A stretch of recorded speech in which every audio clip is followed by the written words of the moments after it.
C'est reparti pour Smart Bourse, votre double dose quotidienne de marché en direct sur Bismart, chaque jour à la mi-journée 12h30, 13h et en fin d'après-midi la grande édition pendant 1 heure à partir de 17h, rediffusée à 20h et sur Bismart TV bien sûr, émission que vous retrouvez en replay chaque jour sur bismart.fr et en podcast sur l'ensemble de vos plateformes. Au sommaire de cette édition ce soir, la séquence Banque Centrale du mois de juin qui se poursuit avec une grande variété en matière de décisions qui change un petit peu des mois précédents, puisqu'on voit une banque centrale européenne qui confirme être pour l'instant en pilote automatique. Il n'y a aucune raison de changer de régime, avec 25 points de base délivrés comme attendu à l'occasion de cette réunion, et la perspective d'une inflation trop élevée pendant trop longtemps qui offre peu de marge de manœuvre pour une banque centrale qui veut rester toujours data dependent.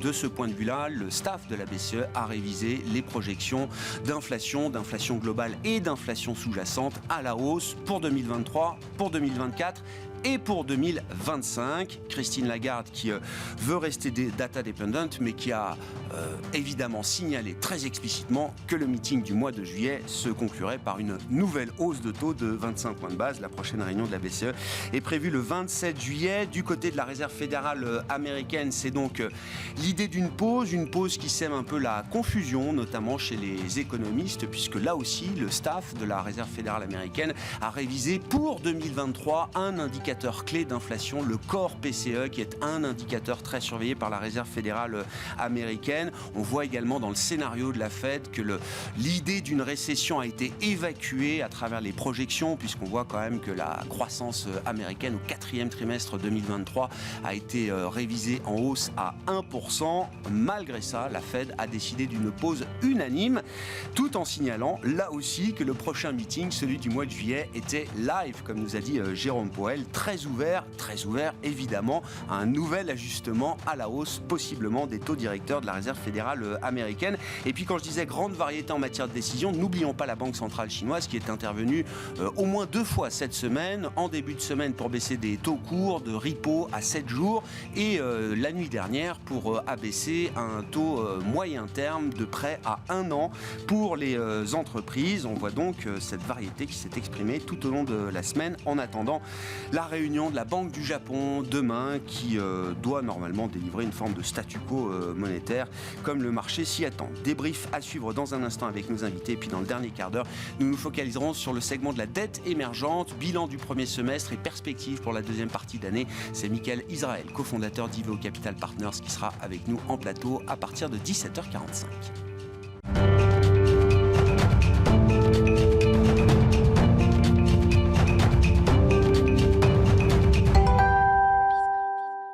Mais d'abord, les infos clés de marché. Tendance, mon ami, chaque soir avec vous, Alix Nguyen. Après quelques jours de rebond, c'est un coup d'arrêt pour les actions européennes, notamment avec une clôture en baisse attendue ce soir pour le CAC 40. Et oui, l'indice digère la décision de la BCE. Elle augmente ses taux directeurs de 25 points de base et porte le taux de sa facilité de dépôt à 3,5%, un niveau qui n'avait plus été atteint depuis 2001. On retient par ailleurs les propos de Christine Lagarde pour qui l'inflation devrait rester trop forte pendant trop longtemps. Plus précisément, d'après les prévisions de la Banque centrale, en 2023, la zone euro devrait connaître plus d'inflation et moins de croissance que prévu. Les pressions résiduelles sur l'inflation hors énergie restent fortes et impactent la demande privée. En Europe, les principaux indices actions sont dans le rouge. Sur le marché des devises, l'euro se renforce face au dollar. Et puis sur le marché obligataire, les rendements grimpent. À Paris, les valeurs cycliques sont généralement en baisse. Le luxe et les technologiques sont également touchés. Oui, plus de 1,09 sur la parité euro-dollar depuis la réunion de la BCE. Du côté des indicateurs statistiques, aujourd'hui, aux États-Unis, notamment, Alix, on retiendra le rebond de la production industrielle. Oui, elle a augmenté en mai de 0,1%. Autre indicateur de mai paru cet après-midi, les prix à l'exportation chutent d'1,9% d'un mois sur l'autre. Il s'agit de la plus forte baisse mensuelle des prix à l'exportation depuis décembre dernier. Toujours aux États-Unis, les ventes au détail sont en légère hausse, c'est mieux qu'attendu. Elle progresse de 0,3% par rapport à avril. Et puis au mois de juin, l'indice Philly Fed recule légèrement moins que prévu. Il ressort à moins 13,7%. Dans l'actualité des entreprises, Stellantis investit 100 millions d'euros dans 10 startups et un fonds américain. Et oui, un investissement réalisé via son fonds de capital risque Stellantis Venture. Les produits issus des autres projets financés par le fonds entreront dans l'écosystème de Stellantis à compter de 2024.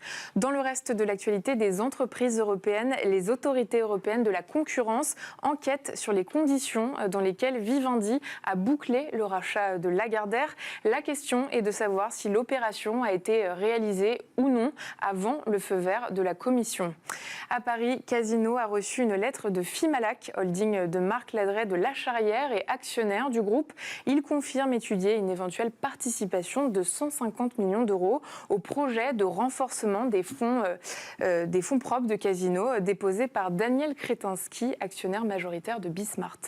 Du côté des principales valeurs à suivre à Wall Street, Citigroup comptabilisera au deuxième trimestre des charges supérieures de 300 à 400 millions de dollars à celles du premier trimestre. Ces charges sont dues aux indemnités de licenciement liées à la suppression d'environ 1600 emplois.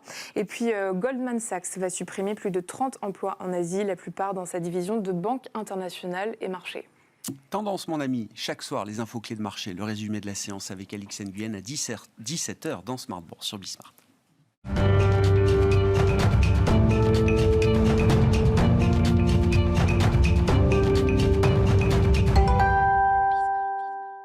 Trois invités avec nous chaque soir pour décrypter les mouvements de la planète marché. Véronique Riche-Flores est avec nous ce soir, économiste indépendante et présidente de RF Research. Bonsoir Véronique.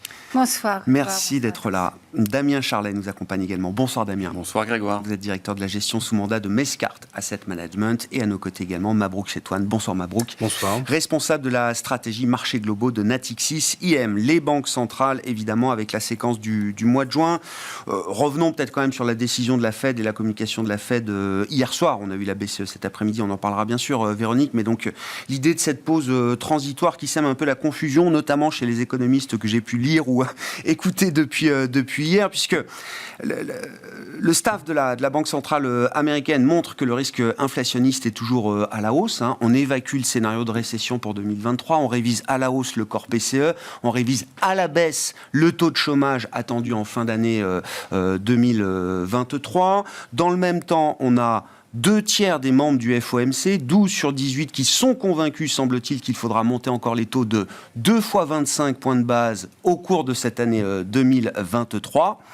Et malgré cela, la Fed a décidé d'une pause à l'unanimité hier soir, tout en nous disant que le prochain meeting serait live, ouvert. Et quand on dit ouvert, c'est ouvert à une nouvelle hausse de taux, donc dès le mois de juillet. Alors, moi, je trouve que son attitude est pour le coup un peu plus crédible et que finalement, ils arrivent à trouver un équilibre qui est très instable. On préfère clairement être à notre place qu'à la leur. Donc, rien n'est certain. Par contre, comme l'a dit la Fed, elle en a fait déjà beaucoup. L'économie tient. En fait, les révisions du scénario, elles tiennent aux bonnes surprises du début d'année, qui n'était pas anticipé, c'est des surprises donc.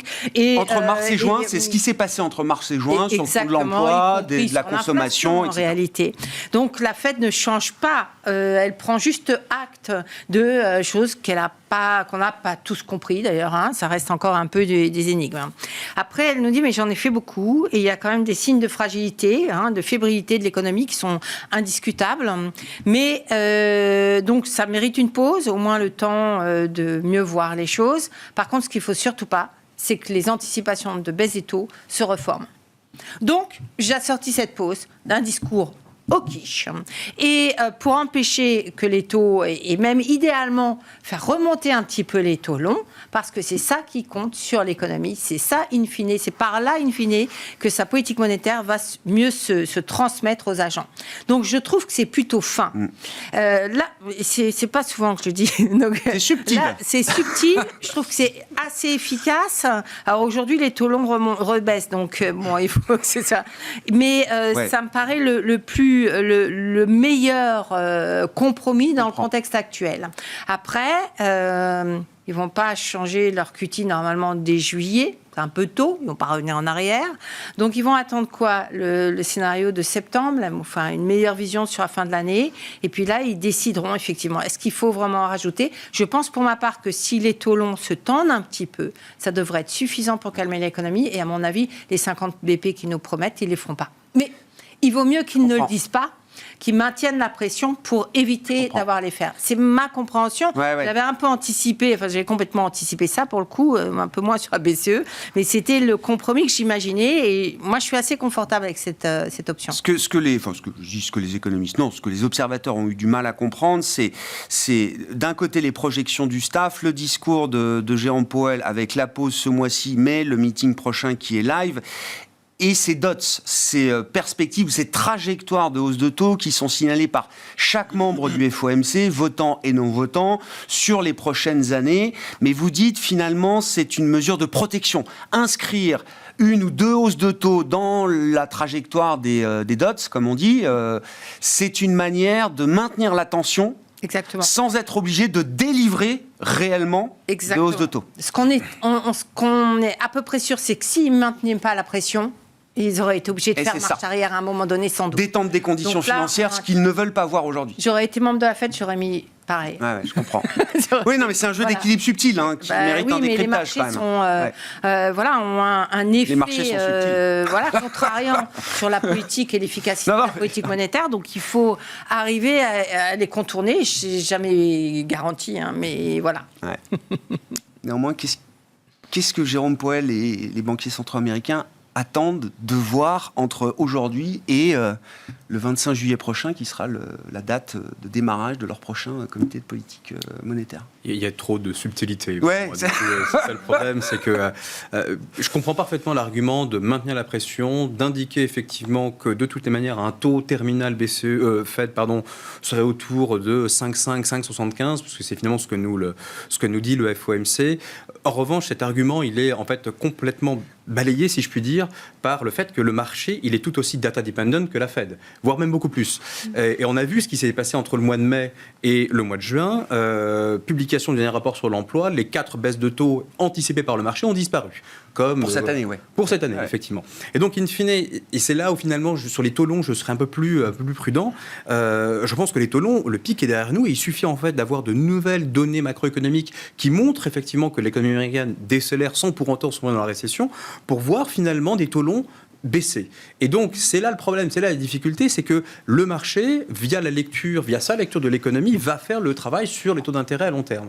Et donc, in fine, ce message, un peu, cette espèce de jeu, finalement, qui consiste à dire maintenons une pression pour effectivement nous permettre d'avoir des conditions monétaires et financières qui soient suffisamment restrictives pour ralentir la demande, puisque c'est ça, finalement, le cœur du problème. Finalement, on voit bien que là, sur le dernier sur les 4 dernières semaines, ça n'a pas marché. Et donc, du coup, il y a beaucoup de subtilités. Et surtout, c'est que dans 6 semaines, lors du prochain meeting de la Fed, je ne suis pas certain que le panorama macro aura fondamentalement changé. Et donc là, ça va envoyer un message, on va dire, un peu difficile à lire, finalement. Bon, il y a 6 semaines, vous avez fait une pause. Maintenant, si on se projette au mois de juillet, rien n'a changé, mais vous montez les taux. Comment on lit ça? Donc finalement, où on va finalement avec cette configuration économique et financière? C'est extrêmement compliqué à lire. On peut avoir des hausses tous les 2 meetings. Et en fait, le truc, c'est que je me dis globalement, il reste 2 trimestres avant la fin de l'année. Globalement, le FOMC nous met 2 hausses de taux, une hausse de taux par trimestre. On y va piano. C'est un peu ça l'idée. Donc puisque finalement, on ne sait pas encore, puisque la question a été posée à Lagarde, la question a été posée à Jérôme Powell, et il faut souligner à mon sens que Jérôme Powell hier a passé son temps à essayer de raccrocher les wagons entre le scénario macro et finalement le fait, toute la conférence de presse, les journalistes n'arrêtaient pas de poser la question suivante, mais pourquoi diable finalement faites-vous une pause alors même que vous nous indiquez que le chômage baisse, que l'inflation sous-jacente monte et que finalement la croissance n'est pas aussi faible qu'on l'escomptait. Et la réponse, c'est parce qu'on a déjà fait 500 points de base de hausse de taux. C'est ça. Mais quand on pose la question finalement, mais c'est quoi les effets? Est-ce qu'on mesure effectivement l'impact des canaux de transmission de la banque de la politique monétaire? La réponse, quelle que soit la zone que l'on prend, Lagarde cet après-midi et Powell hier soir, c'est une réponse vraiment alambiquée. Donc en gros, on ne sait pas en fait en réalité. On bricole une réponse en disant oui, il y a des lags, il y a des effets retardés, etc. Mais on ne sait pas trop parce qu'il y a eu des effets passés issus du Covid qui ont introduit des perturbations. Point. Bon, on repart avec ça, puis on en fait un peu ce qu'on veut. Il y a quand même un truc qui aura changé au cours pour le prochain meeting dans 6 semaines, c'est qu'on a eu le rapport mensuel sur l'inflation concernant le mois de juin, et qu'on sait d'ores et déjà que l'inflation globale va passer de 4 à 3 quasiment. Et ça ne fera pas réagir la Fed. Non, mais on regarde plus l'inflation totale.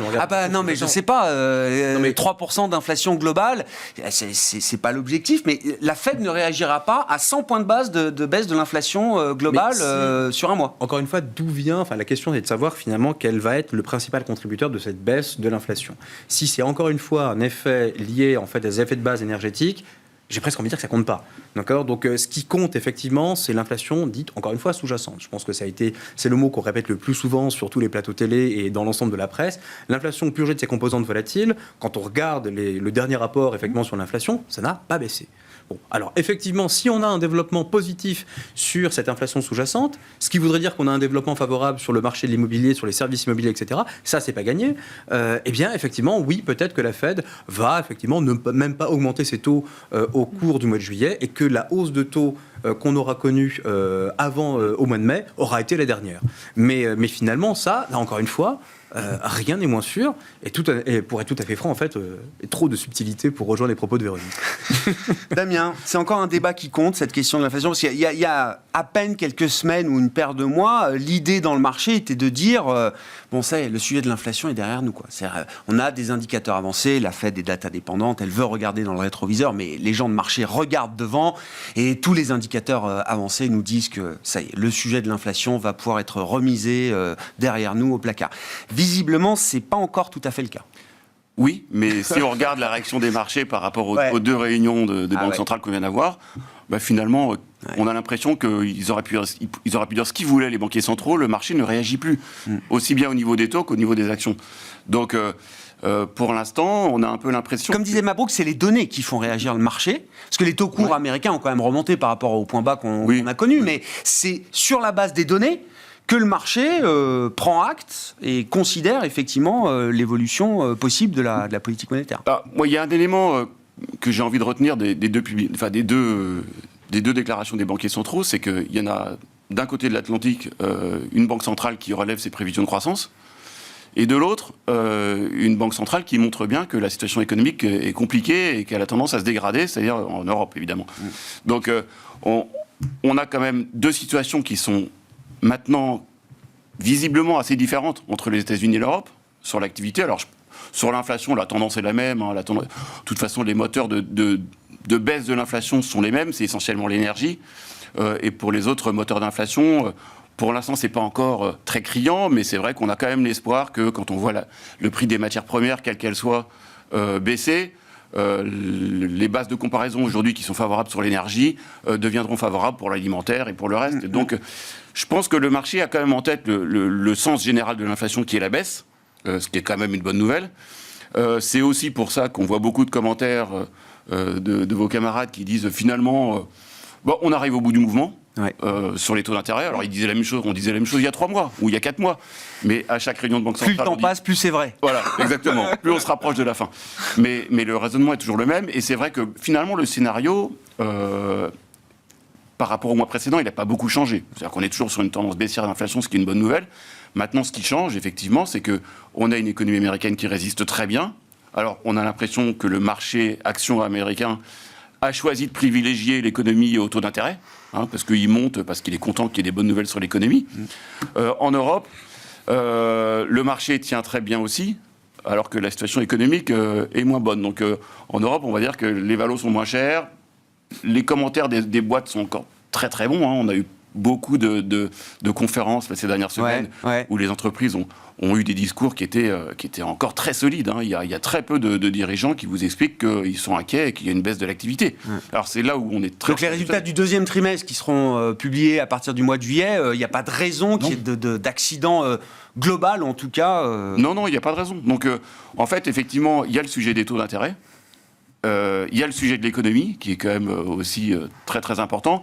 Et dernière remarque pour faire le lien entre les deux, c'est quand même que historiquement, quand les banques centrales montent les taux d'intérêt, ça provoque une récession. Et peut-être que le marché obligataire, qui, sur les taux longs, a du mal à monter, il est quand même en train de nous dire que, historiquement, il y a des récessions quand on monte les taux d'intérêt, et que là, il n'y a pas de raison que les choses changent. Donc, il y aura une récession. Elle sera peut-être pas très violente, mais le marché obligataire nous dit peut-être qu'il y aura une récession. Vous dites que le marché américain monte parce que l'économie va bien. Il y a quand même... Alors, une partie du marché américain monte, il y a toute une partie du marché américain qui a beaucoup plus de mal à monter, et peut-être d'ailleurs la partie du marché qui est la plus proche de l'économie réelle ou de l'économie domestique américaine, le Russell 2000 par exemple. Ce qui monte, c'est le Nasdaq, parce que dans le Nasdaq, il y a le thème de l'IA qui, j'allais dire, qui supplante toutes les considérations de hausse de taux, de choc monétaire, qu'on mette les taux à 5, à 5,5, à 6. Le thème de l'IA, c'est pour l'instant une autoroute pour un groupe d'entreprises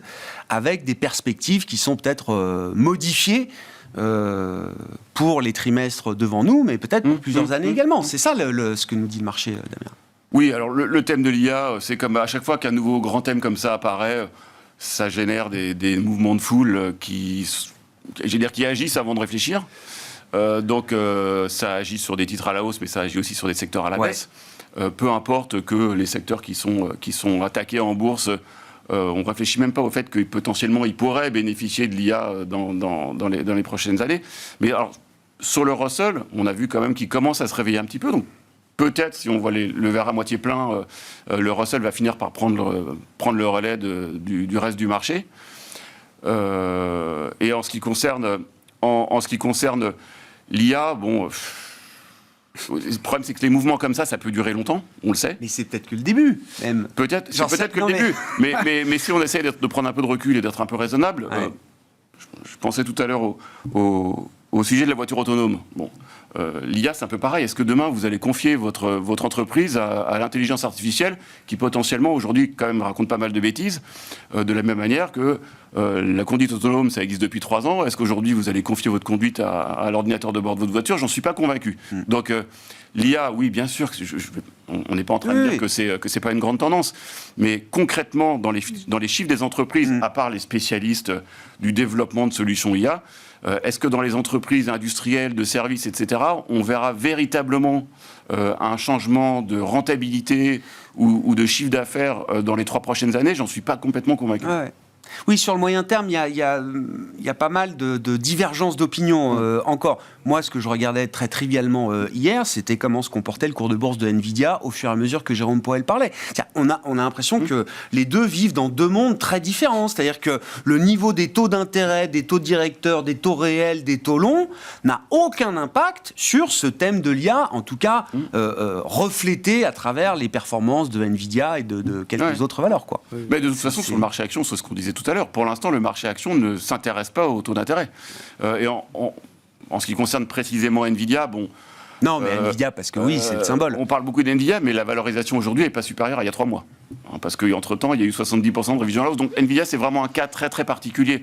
Alors, si vous regardez hier, le Nasdaq, il a monté de 0,35%. Donc, il n'a pas tellement réagi à la baisse aux déclarations de Powell, peut-être parce que, justement, c'était pas suffisamment clair et qu'on ne sait pas très bien. Non, mais il y a eu un moment hypersensible pour le Nasdaq pour des questions de valorisation. Chaque mouvement de taux avait une corrélation, un impact direct sur ces valeurs. Là, depuis quelques temps, ça s'est déconnecté, quoi. Non, parce qu'il y avait un autre paramètre, par ailleurs, qui était en train, justement, de pourrir la vie au Nasdaq. C'était les taux réels. Les taux réels étaient en train de repasser, tout simplement, de territoire négatif à territoire positif. Et donc, cette configuration-là, finalement, on ne l'observe pas aujourd'hui parce que les taux réels se stabilisent sur un niveau à peu près, on va dire, en fonction des calculs et des métriques et de la méthodologie, mettons entre 1,5 et 1,7%, c'est stable. Donc, c'est pour ça qu'aujourd'hui, on est en train de vivre, le marché, du moins les valeurs technologiques, s'habitue en fait à cet univers de taux réels positifs. Mais ça, c'est un niveau de taux réel qui n'empêche pas le phénomène d'engouement, d'exubération, d'exagération, ce que vous voulez. Mais ça n'empêche pas cet engouement boursier là qu'on peut avoir pour des valeurs quand même le phénomène de mode qui sont chèrement valorisées. Oui, mais le phénomène de mode se déconnecte, on va dire, de fait des fondamentaux. C'est le principe.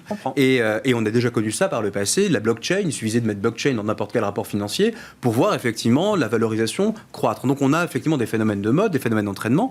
Et que blockchain, on était avec des taux réels très très négatifs. C'était une époque où l'argent et l'allocation de l'argent était complètement, on va dire, pas optimale. Non, mais là, encore une fois, ce que je veux dire, c'est que je dissocie l'effet de mode et je dissocie effectivement des fondamentaux.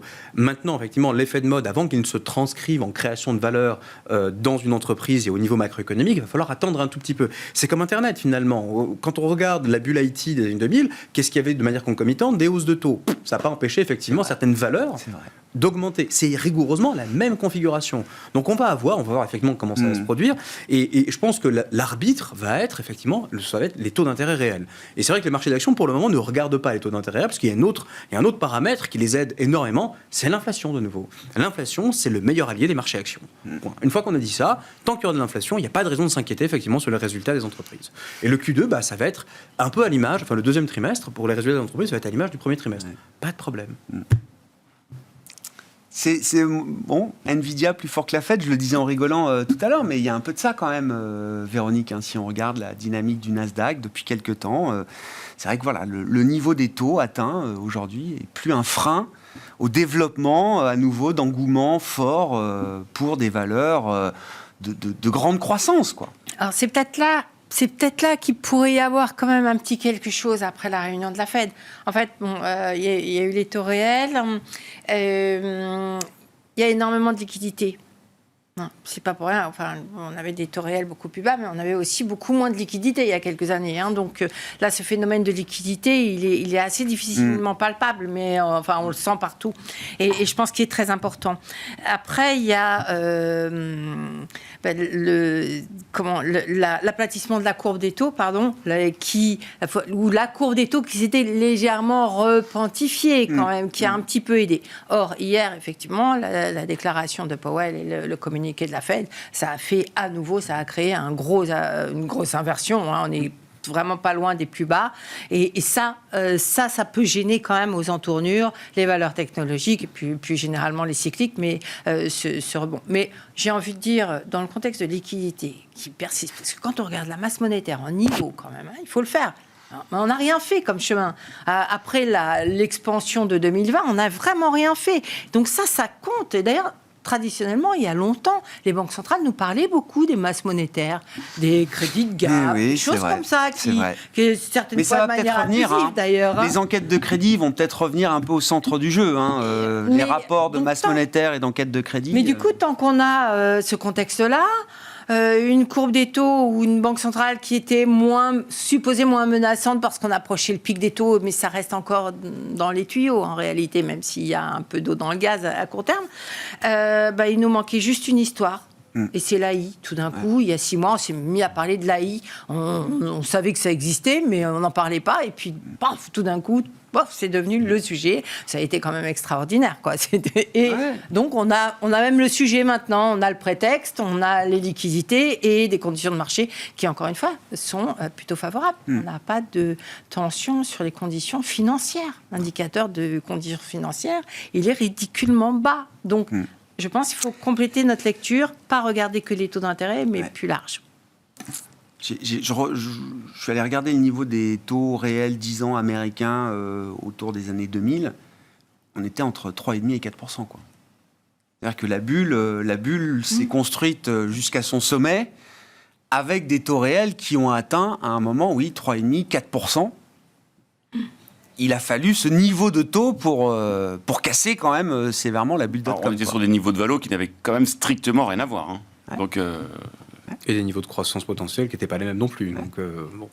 Donc aujourd'hui, je suis pas convaincu que ça suffira à faire. Enfin, aujourd'hui, il n'y a pas vraiment de bulle sur le marché. Peut-être à part sur certaines valeurs AI, il n'y a pas de bulle sur le marché. Donc il n'y a pas de raison de parler d'explosion de bulle.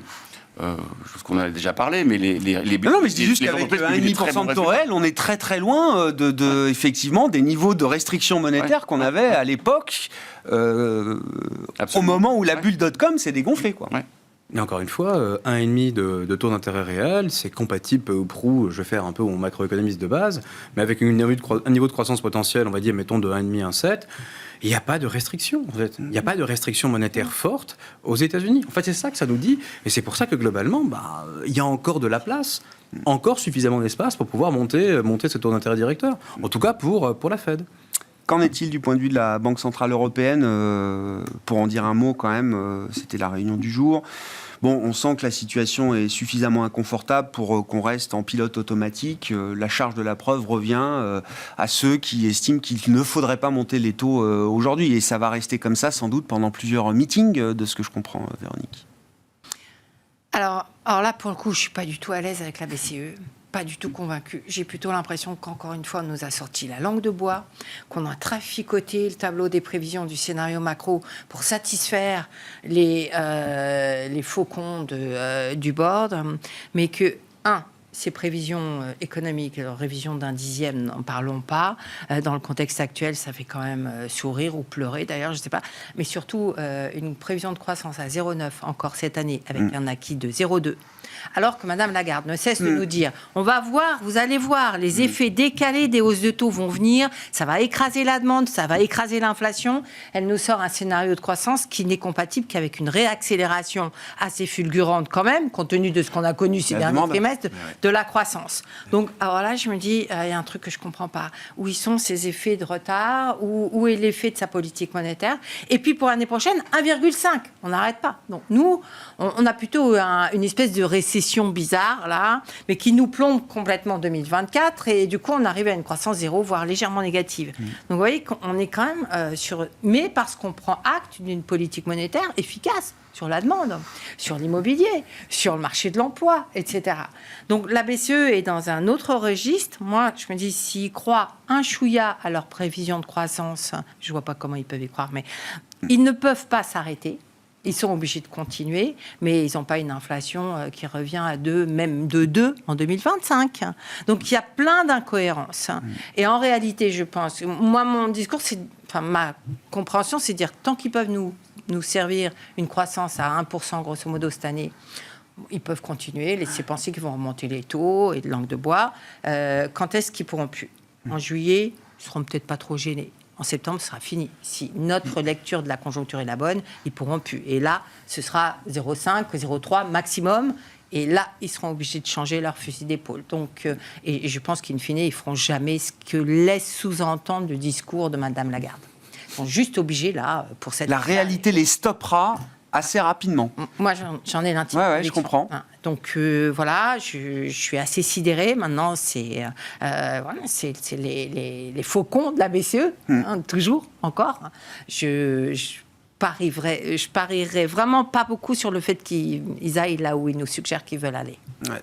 Bon, il y a quand même l'idée que dans les développements de l'inflation sous-jacente aujourd'hui en zone euro, beaucoup revient à la dynamique des salaires, aux perspectives qu'on peut avoir de ce point de vue-là. C'est le discours, hein. Oui, mais ce qui est réalisé en termes de hausse de salaire, ce qui est déjà embarqué et même verrouillé parfois jusqu'en 2024 dans des pays, c'est le problème des négociations. C'est-à-dire quand on négocie sur 1 ou 2 ans, ça loque quand même des hausses de salaire devant nous. Avec une inflation globale qui baisse, ça redonne aussi quand même un peu de pouvoir d'achat. Il faut pas négliger l'idée quand même qu'il y a peut-être un moment où la demande va réaccélérer, ou en tout cas que le choc réel sera moins négatif pour les salariés qui ont un emploi et qui ont un salaire... Il faut quand même replacer deux, trois éléments de contexte sur la zone euro. C'est-à-dire qu'en gros, on rappelle Q4, Q1, effectivement, croissance négative, révision quand même assez forte en Allemagne notamment, et donc récession technique. Donc, bon, très bien. Le problème, c'est que... Au plein emploi. Oui, alors, non, mais justement, récession technique, pour moi, c'est pas une récession. En fait, cette récession va appeler en fait une reprise d'activité au Q2 et au Q3. Et donc, c'est pour ça, finalement, que le scénario de la BCE, alors, je vois les incohérences, effectivement. Le 0,9 est peut-être un peu, on va dire, optimiste, mais il n'est pas non plus irréaliste. Il est un peu fort, mais il y a globalement une réaccélération de la croissance qui est en train de s'enclencher, parce qu'au Q1, finalement, on a demandé à tout le monde de réduire de manière massive sa consommation, notamment d'énergie. Mais ça va dans le PIB. Et donc, mécaniquement... C'est une bonne nouvelle. Alors oui, c'est une bonne nouvelle. Que les dépenses de consommation d'énergie baissent, c'est plutôt une bonne nouvelle. Non, mais ça montre qu'on est capable d'y arriver. Mais c'est capable de le faire. Je suis d'accord. Mais ça se retrouve dans le PIB. Voilà, négativement dans le PIB. Et ensuite, in fine, on se retrouve avec une croissance atone, anémique, en zone euro, qui ne justifie pas, effectivement, le fait qu'on ait une BCE qui continue de maintenir ce discours. Néanmoins, alors, c'est là où Christine Lagarde a un peu pédalé dans la semoule, si je puis dire, au cours de son discours. C'est que finalement, elle nous expliquait tranquillement qu'une grande partie de l'inflation venait des salaires. Et là, effectivement, on retrouve un effet Phillips, mais qu'il n'y a pas d'effet Phillips. C'est-à-dire qu'en gros, il n'y a pas d'effet d'entraînement. C'est-à-dire qu'en gros, la dynamique ne prend pas. Bon, ça, je dis par contre, on n'a pas trop compris. Et ça a été relevé à maintes reprises durant la conférence de presse. Non, ce qu'il faut comprendre, à mon sens, et ça a été parfaitement expliqué par Isabelle Schnabel 7 jours avant, c'est que globalement, il y a une boucle qui est en train de s'enclencher. qui mêle non pas les salaires et l'inflation, mais un autre acteur qui sont les marges des entreprises. Et donc, in fine, quand on met ces trois éléments dans la boucle, là, effectivement, il y a un risque. Et donc, la BCE doit continuer de monter ses taux d'intérêt directeurs pour entre guillemets, limiter cet effet et limiter la demande. Parce que la demande, finalement, n'est pas morte encore en zone euro, elle est encore là, c'est encore un contributeur de la croissance des prix et de l'inflation. Et donc, in fine, juillet, hausse de taux, et à mon sens, on ne peut pas exclure que la BCE continuera de monter ses taux au-delà, effectivement, du mois de juillet. Donc en septembre, en octobre, et effectivement, c'est tout à fait possible. Au même rythme que finalement, enfin, on n'exclut pas que la Fed monte ses taux parce qu'il reste encore 2 trimestres à 2 reprises. Pourquoi la BCE ne le ferait pas? Et quand on regarde d'ailleurs une métrique assez parlante, qui est le marché d'échange, quand on regarde effectivement le pricing de l'euro, l'euro, finalement, quand on dit, au-delà de juillet, finalement, on ne sait pas trop ce qui se passe pour la BCE. On est assez clair, finalement, sur la Fed, puisqu'on a le dot plot, et c'est le seul élément, entre guillemets, tangible qu'on a à se mettre sous la dent. Mais par contre, le marché d'échange, lui, réagit autrement, en disant, mais non, c'est la BCE qui va en faire davantage. Et donc, du coup, à mon sens, le risque, il est plutôt de voir effectivement la BCE se montrer, on va dire, un peu plus intransigeante. On connaît effectivement le caractère parfois un peu... on va dire, dogmatique parfois de la BCE, même si elle a montré beaucoup plus de pragmatisme au cours de ces dernières années. Mais malgré tout, effectivement, à mon sens, on a cette probabilité assez forte du côté de l'Europe. Comment vous expliquez la tenue des niveaux de prix, des indices actions en Europe, Damien, vous le disiez tout à l'heure c'est la valorisation qui soutient les... Non, la valorisation, c'est jamais suffisant pour tenir un marché, mais à partir du moment où le momentum des entreprises est correct, c'est vrai que le marché n'a pas de raison de baisser. Et puis, en 2022, les entreprises ont publié des résultats en croissance. En 2023, et alors c'est là où on est un peu plus sceptique, pour l'instant en Europe, on prévoit encore de la croissance, donc c'est clairement pas un scénario de récession.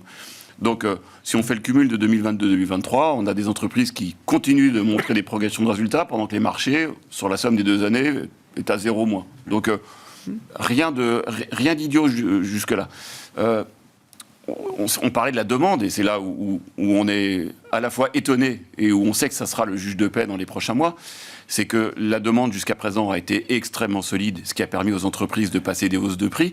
Alors, sur la consommation, il faut quand même voir que les ventes au détail, aujourd'hui, en réel, elles sont en baisse. En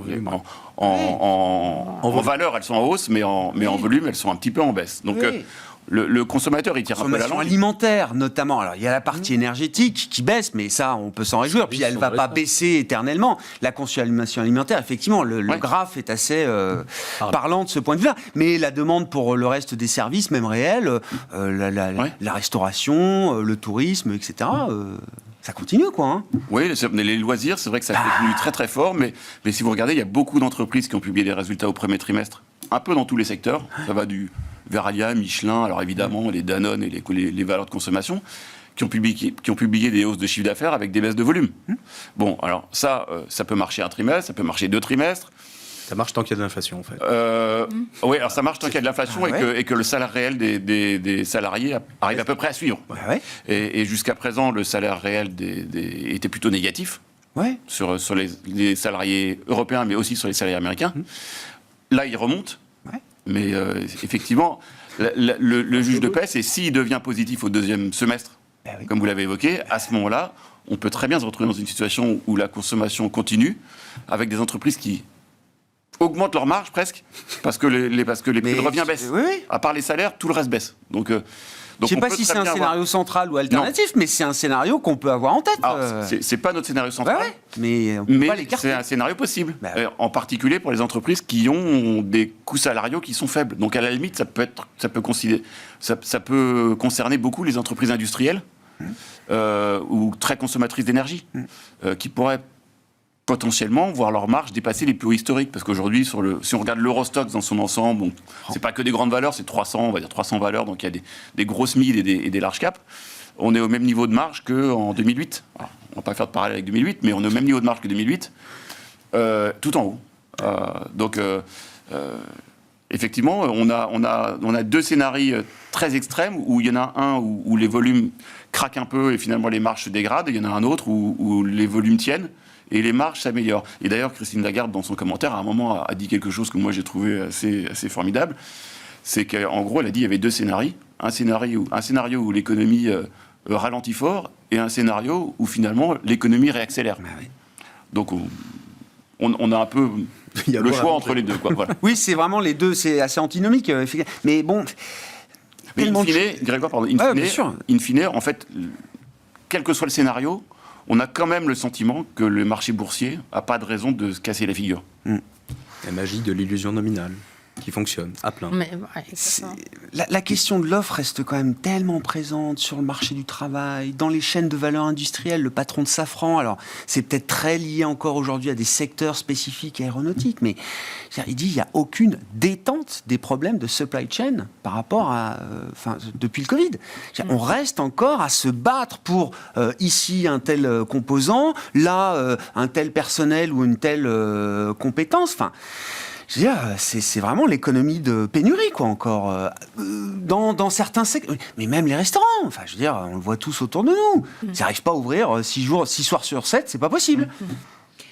Oui, et c'est un phénomène assez étrange, mais même en tant que consommateur, consommateur de services, administratifs ou de quoi, on est constamment... Enfin, il y a une insécurité d'ailleurs, je trouve, que je vis personnellement, je suppose que je ne suis pas la seule quand même, mais où on se dit, les délais sont longs, on n'est plus du tout... Il y a des trous dans les processus, et à tous les niveaux, et du côté des entreprises, effectivement. Alors, est-ce qu'il y a une remise en route des chaînes de production qui ralentit par rapport au schéma qu'on avait tous en tête?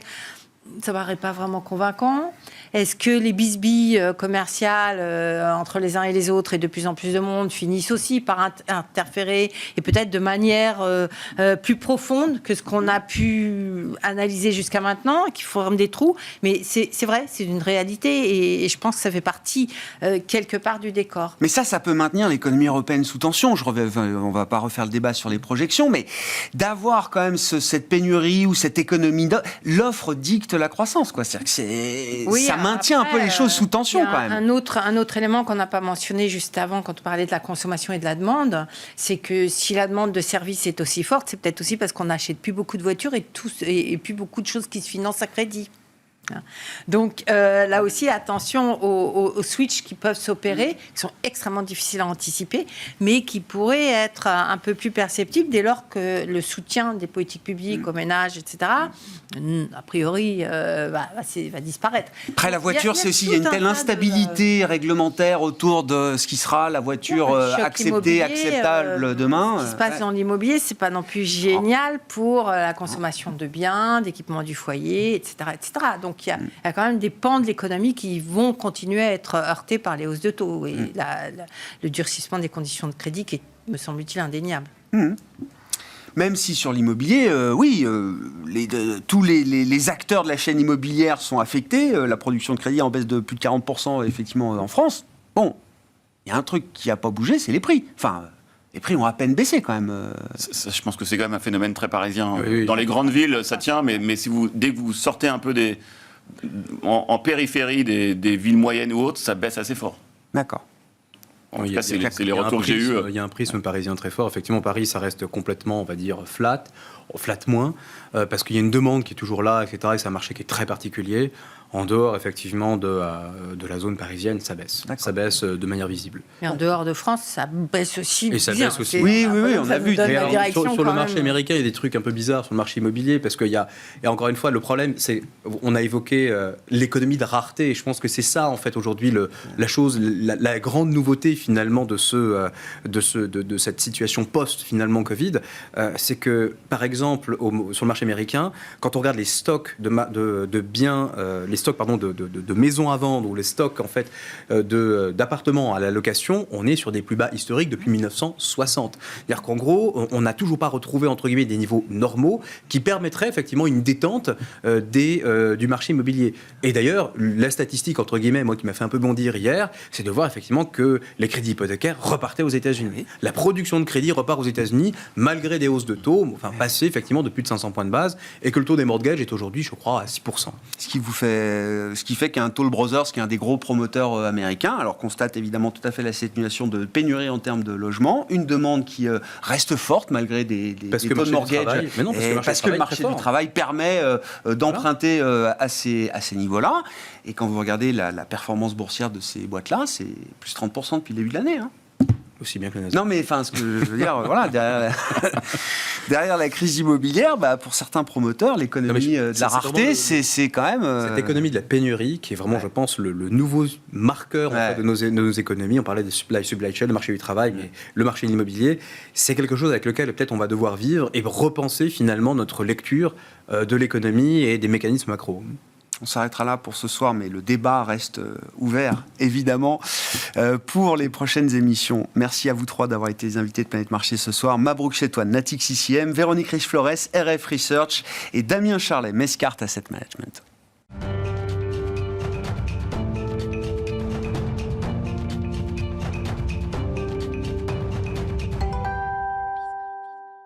Le dernier quart d'heure de Smart Bourse, c'est le quart d'heure thématique. Le thème ce soir, c'est celui du crédit, de la dette émergente, plus précisément, qui est la spécialité, une des grandes spécialités d'Iveo Capital Partners et son cofondateur, Michael Israël, qui est à mes côtés en plateau. Michael, bonsoir. Bonsoir Grégoire. On est quasiment à mi-parcours de l'année 2023. Oui, l'idée était de faire un bilan peut-être de cette première partie d'année et puis d'ouvrir sur les perspectives pour les prochains mois et les prochains trimestres. Avec, c'est le constat peut-être duquel on peut partir avec vous, Michael, ce phénomène de divergence qu'on peut observer entre la dynamique des marchés de crédit dans le monde développé, États-Unis, Europe, et la dynamique du crédit des entreprises appartenant à la sphère émergente. Les spreads, comme on dit, les écarts de taux entre le monde développé et le monde émergent n'ont pas évolué de la même manière sur cette première partie d'année.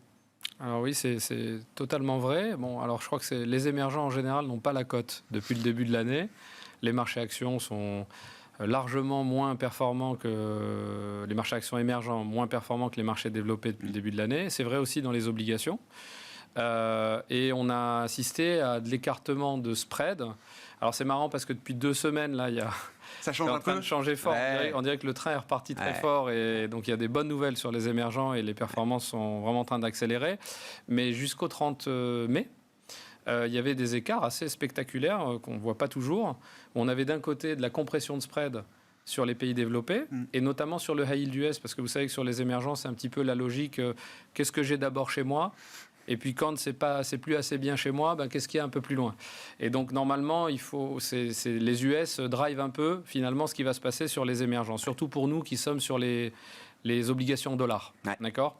Et on a vu de la compression de spread tout au long de l'année, depuis le début de l'année, et donc des performances relativement positives, puisque si vous avez de la compression de spread, vous avez les prix des obliques qui augmentent et les coupons, tout ça mis bout à bout, 6 mois de coupons, ça fait des performances assez jolies à regarder pour les pays développés. Et c'est moins le cas sur les pays émergents parce qu'on a eu des écartements de spread au point d'effacer des coupons encore plus élevés que ceux qu'on a sur les... Voilà. Donc, en fait, à fin mai, on avait effacé avec l'écartement des spreads, on parle quand même de plus de 100 BP d'écartement de spread à un certain moment de l'année, au point d'effacer les coupons qui avaient été encaissés parce que les entreprises performent, elles payent leurs coupons. Donc il y avait vraiment une divergence réelle, quoi. Qu'est-ce qui a pu motiver effectivement cet écartement un peu sévère, un peu sérieux, tel que vous le présentez, Michael ? Alors jusqu'au 30 mai, on parlera de ce qui se passe depuis le début du mois de juin ensuite, mais qu'est-ce qui a pu motiver effectivement cette divergence ? Alors moi j'aime bien dire ça, c'est que si vous aimez les marchés imparfaits, parce qu'il paraît que les financiers cherchent les imperfections, les inefficiences, bienvenue. Ouais. Donc qu'est-ce qu'on a ? On a ce qu'on vous raconte à chaque fois, c'est-à-dire que ça dépend de ce qui se passe sur les souverains. Et donc, depuis le début de l'année, ça s'est allumé à pas mal d'endroits au niveau souverain. Et il y a eu la contamination. Si je vous dis la Turquie, vous en doutez, il y a eu les élections. À un moment donné, on était au 30 mai, on était à plus 170 BP d'écartement de spread sur le souverain. Mais évidemment, tout le corpo a été emporté. Vous avez des grands pays comme la Colombie. Pareil, plus de 130 BP. L'Afrique du Sud, quand il y a eu l'histoire des ventes d'armes à la Russie, c'est un gros écartement de spread sur le souverain. Donc il y a eu cette contamination et assez marquée depuis le début de l'année sur les codes postaux. Puis il y a aussi le problème chinois du real estate, etc. Il y a eu plus de 600 BP d'écartement de spread encore sur la première partie de l'année. Parce qu'on n'en parle plus du tout. Enfin, on n'en parle plus du tout. Mais le problème, non seulement est loin d'être réglé, mais il est encore en cours. Il est encore en cours. Et bon, évidemment, c'est très volatile. Maintenant, il y a un autre sujet technique qui est intéressant parce que là aussi, c'est pas lié aux fondamentaux, c'est des, comment vous avez dit, des inefficiences. Oui. Donc, je vais vous donner un exemple. Si vous êtes dans les actions émergentes, parce que c'est la meilleure analogie pour comprendre ce point-là. Si vous êtes dans les actions émergentes, les émergents, c'est un pot pourri. On a mis un peu tout là-dedans. Et on sait qu'il y a beaucoup d'hétérogénéité. Bon. Quand vous êtes dans les actions émergentes, si vous n'êtes pas positif sur la Chine, vous pouvez acheter un ETF sur le MSCI India. Depuis quelques mois, c'était un peu le play. Les gens étaient négatifs sur la Chine, positifs sur l'Inde. Et donc, en termes de flux, ce n'est pas parce que vous êtes négatif sur les émergents que tous les pays sont affectés de la même manière en termes de flux. Très clair. Mais vous ne pouvez pas faire ça sur les obliges. Ah oui. Vous ne pouvez pas. C'est-à-dire, si vous voulez demain dire, moi, je suis positif sur l'Inde, je voudrais acheter un ETF sur les corpos émergents indiens, ça n'existe pas. Ouais. Donc, vous ne pouvez acheter qu'un seul ETF. Et donc, on a eu les flux contre nous, parce qu'il y a quand même eu des mauvaises nouvelles sur la Chine notamment, que ce soit la géopolitique, en parlant de l'économie. Ah ouais. Eh bien, vous avez tout l'émergent qui n'a pas de flux. Voilà, donc Non, mais c'est intéressant, c'est presque un sujet industriel. Il y a un manque de finesse dans l'offre de produits sur la dette émergente qui rend les choses beaucoup plus difficiles, en tout cas à piloter finement. Oui, exactement. C'est comme il n'y a pas d'ETF. Je parle des ETF parce que c'est quand même aujourd'hui dans les autres marchés. C'est ce qui drive beaucoup de liquidités, bien sûr. Et bien, comme il n'y a pas d'ETF au niveau granulaire, au point d'être dans les pays, on se retrouve toujours dans le pot pourri. Ouais, je comprends. Et si vous aimez les indifférenciations, là, vous êtes en plein dedans. Très important de comprendre ça pour comprendre comment le marché, cette partie-là du marché fonctionne. Et c'est très propre à cette classe d'actifs. Parce que... Bon... Donc ça, c'était jusqu'au 30 mai, voilà. Mickaël. Depuis le début du mois de juin, vous dites, le phénomène semble se renverser. En tout cas, il y a un rattrapage de la dette émergente, des spreads émergents qui commencent à se resserrer. Mickaël. Tout à fait, exactement. Donc on a vu là un bon resserrement des spreads. Alors on a encore de la marge. Pourquoi on a encore de la marge ? On a de la marge en absolu parce qu'on est au-dessus des 500 BP. On était passé bien au-dessus des 600. Évidemment, quand vous êtes prêteur, vous aimez prêter quand l'argent est cher.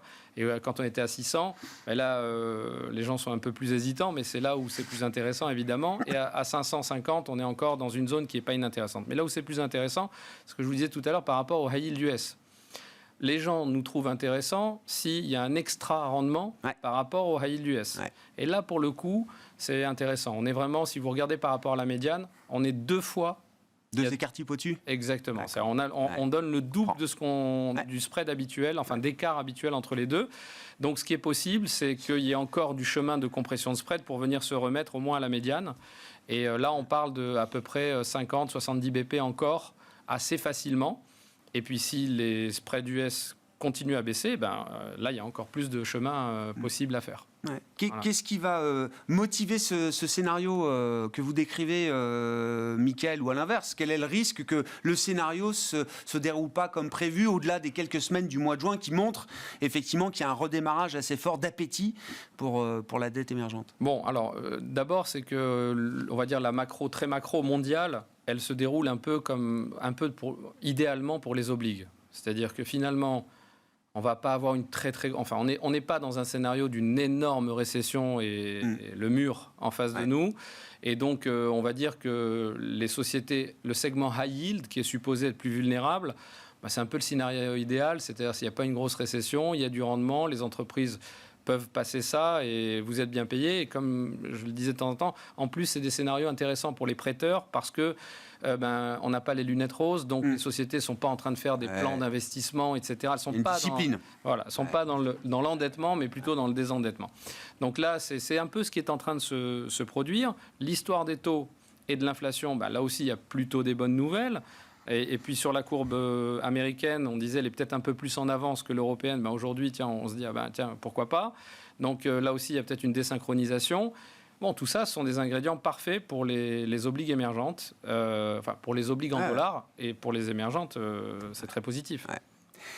De manière plus générale encore, il y a ce concept, pour bien comprendre l'intérêt de l'obligataire, de la dette d'entreprise, notamment aujourd'hui, mais émergent ou développé, il y a ce concept de valeur embarquée. C'est ça que vous développez, Mickaël, parce que certes, les rendements sont attirants, surtout pour toute une génération qui n'a pas connu des rendements de ce niveau-là. Alors, il faut regarder, corriger de l'inflation, rendement réel, etc. Mais c'est vrai que les rendements sont intéressants. Mais encore une fois, quand je fais le bilan à mi-année, année, à la fois j'ai des actifs risqués type actions qui ont très bien rendu. On est sur des perfs à 2 chiffres, plus 15% même pour le marché américain. Donc de ce point de vue-là, le risque ultime a quand même très bien payé.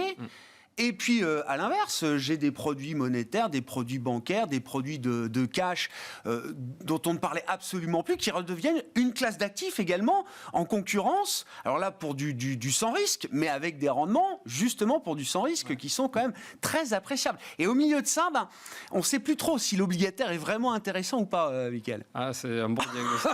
C'est un bon diagnostic. On est pris en étau un peu par tout ça.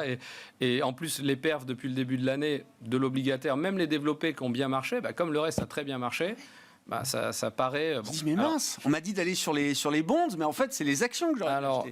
Alors, c'est intéressant parce qu'on pourrait dire on est mal habitué. Je vais vous dire pourquoi. Jusqu'à maintenant, qu'est-ce qui se passe? Le principe des obligations, moi je prends souvent aussi cette analogie, j'aime bien les analogies, donc on va dire que c'est un petit peu comme vous prenez une gourde, d'accord, et vous la remplissez d'eau, et on va dire que cette eau, c'est votre rendement futur. D'ailleurs, c'est une bonne analogie parce que c'est ce qui va vous donner votre rentabilité de demain, votre survie de demain. Et qu'est-ce qui s'est passé? On a eu un énorme crack obligataire, on a eu des écartements de spread, et donc on a rempli la gourde, on l'a bien remplie, elle s'est bien remplie. C'est un peu tout ce que tout le monde vous dit, le retour des obligations, il est là, il est vrai. Les gourdes se sont remplies, et significativement, et selon comment on construit les portefeuilles, avec du high yield, de l'investment grade, de la duration, pas de la duration, mais de la valeur, il y en a, ça c'est sûr. Seulement, jusqu'à maintenant, à chaque fois qu'il y a eu ces moments-là où on avait re-rempli la gourde, on a réglé ça immédiatement par des banques centrales qui ont, troué la gourde, et toute l'eau est retombée d'un coup, et tout ce rendement futur qu'on avait pris, on le touchait tout de suite. Nous, un de nos fonds a fait 19% une année, c'est quand même pas des performances obligataires. Ah oui, sur le marché obligataire, oui. Exactement, et ce ne sont pas les performances qui étaient annoncées. Ça n'a rien à voir avec le rendement, donc ça n'affichait pas 19% de rendement. Les gens sont habitués à avoir eu le rendement tout de suite, et comme là, tout simplement, on a évidemment rechargé en valeur embarquée, mais on n'a pas troué la gourde, et qu'on va peut-être toucher ce rendement le même, mais plus durablement.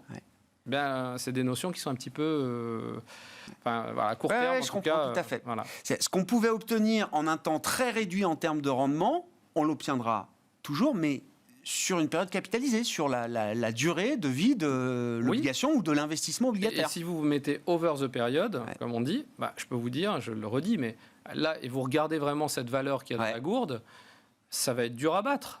On parle de portefeuilles obligataires qui ont entre 30 et 50% de rendement embarqué. Même si vous mettez les frais, les défauts et tout ce que vous voulez, en net de net, ça commence à faire des rendements très sérieux. C'est la réalité, c'est dans la gourde. En combien de temps et quand elle va être servie, comment, ça c'est l'histoire qui va le dire. Non, mais ça, je pense qu'on a été mal habitué à plein de choses. Ça prend un peu de temps de se déshabituer ou de se réhabituer à quelque chose de plus normal, mais c'est en cours. Exactement. Merci beaucoup, Mickaël. Merci de venir nous éclairer sur ces sujets obligataires. La dette émergente, je le rappelle, qui est la spécialité d'Iveo Capital Partners. Vous êtes cofondateur de Iveo Capital Partners. Mickaël Israël, qui était l'invité du quart d'heure thématique de Smart Bourse ce soir. Voilà pour cette édition. On se retrouve demain à 12h30 en direct sur Bismart.